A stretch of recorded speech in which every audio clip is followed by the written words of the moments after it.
Hi everyone, my name is Danielle and I'm a nutrition intern here at Community Servings. Today I'm going to be making a creamy pumpkin hummus for you all. So why I chose this recipe is because it is a fan favorite in my kitchen at home. My family loves it. I also make it for gatherings with friends. And seeing as it is October and it's pumpkin season, I thought it would be great to incorporate some pumpkin into hummus. It is a savory hummus, not a sweet hummus that we're going to make today. And what I love about this recipe is that it's low cost. All of these ingredients I already found in my pantry, and I hope that you could find those ingredients there in your pantry. And also, it requires only minimal equipment. So all I have today is a food processor. You can also use an immersion blender or a regular blender at home, a spatula, a cutting board, and a knife. And that is pretty much all you need, along with some measuring equipment. So it's nice and easy. It takes about 10 minutes to make, and it serves about 8 to 10 people. So from a nutritional perspective, what's so great about hummus is that it is high in fiber. Fiber is really important for our gut health, and it also keeps us feeling full and satisfied into our next meal.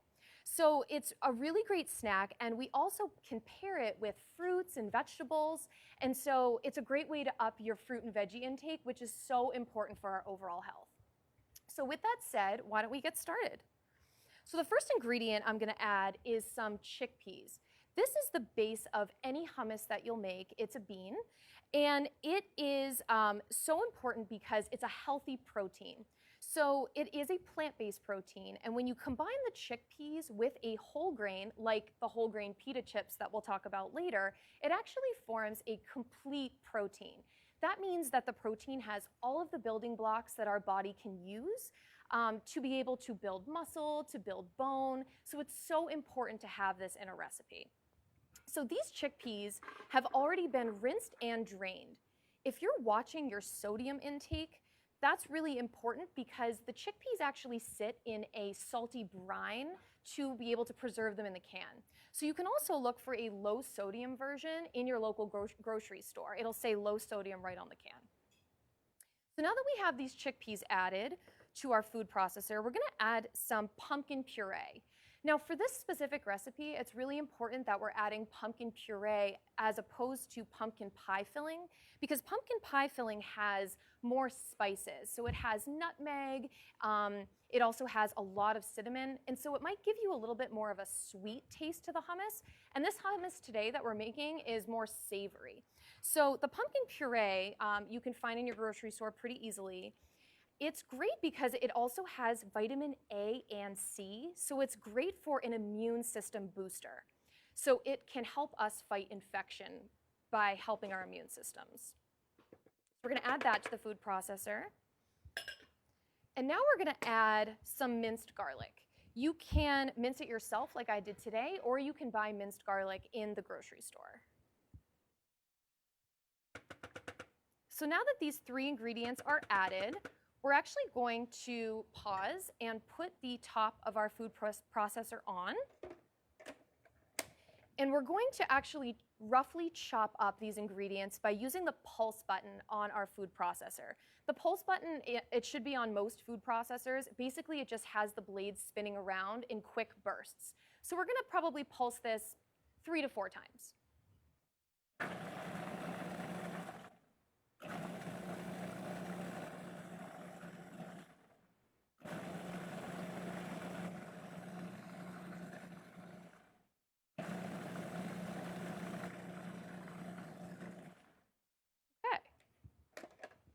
So now at this point, not everything will be chopped. It should be pretty rough.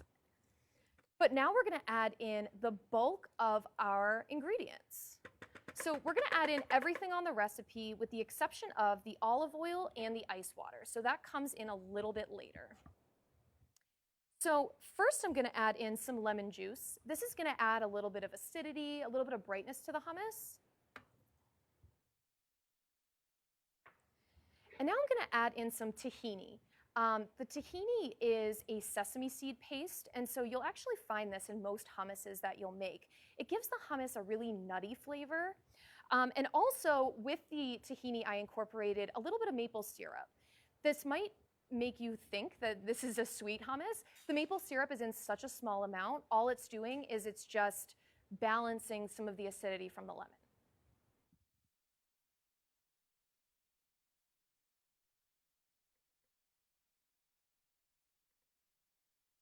And then we're going to add in the spices. So in this little dish here, I have a little bit of salt, I have some cumin, and some cinnamon.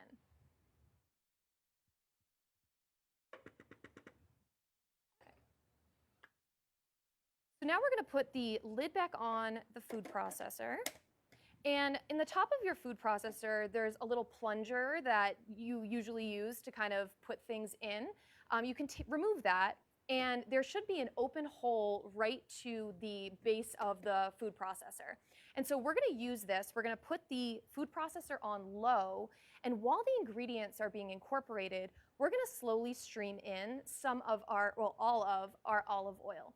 Olive oil is so important to this recipe because not only is it a heart-healthy fat, but it's also going to make the hummus really creamy. It's going to give it like a really rich flavor. So as I said, we're going to put this on low, and as it is blending, we're going to add through the top the olive oil.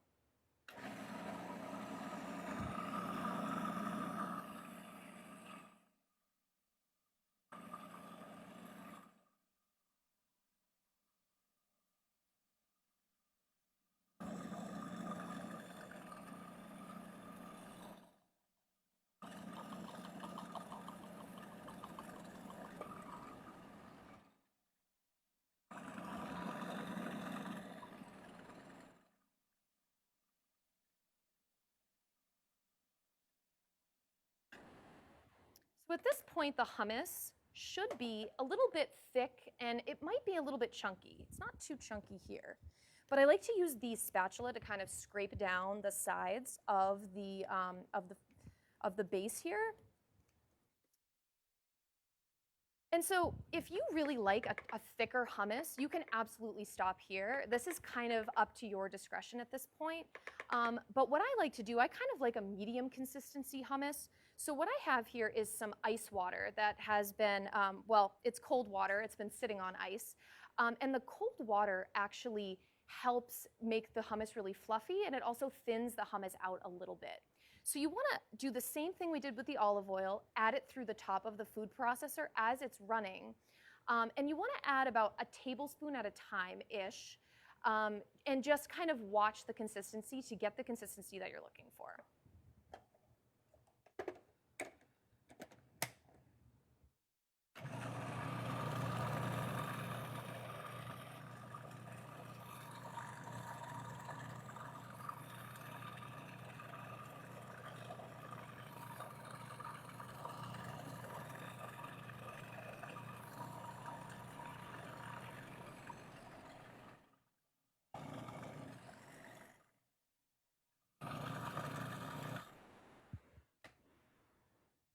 And so now our hummus, this is pretty easy, it's done. So it is a pretty good consistency for my taste. And so now all you have to do is carefully remove the blade. I take a spatula and I just kind of scrape the blade so I make sure I get all of that delicious hummus. And it should be kind of a nice, almost like a light orange color like you're seeing here because of that pumpkin puree.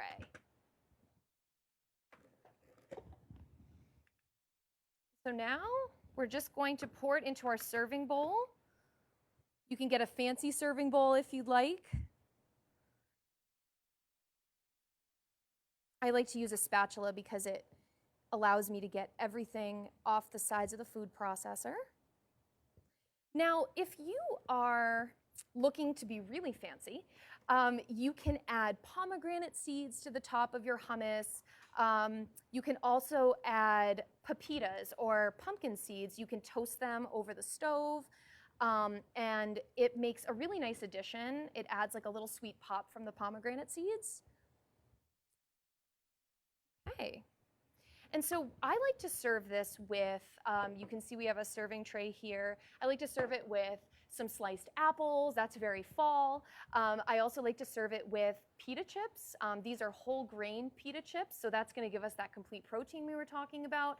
It also works really well with carrots. So again, that's helping with the fruit and vegetable intake, which is great.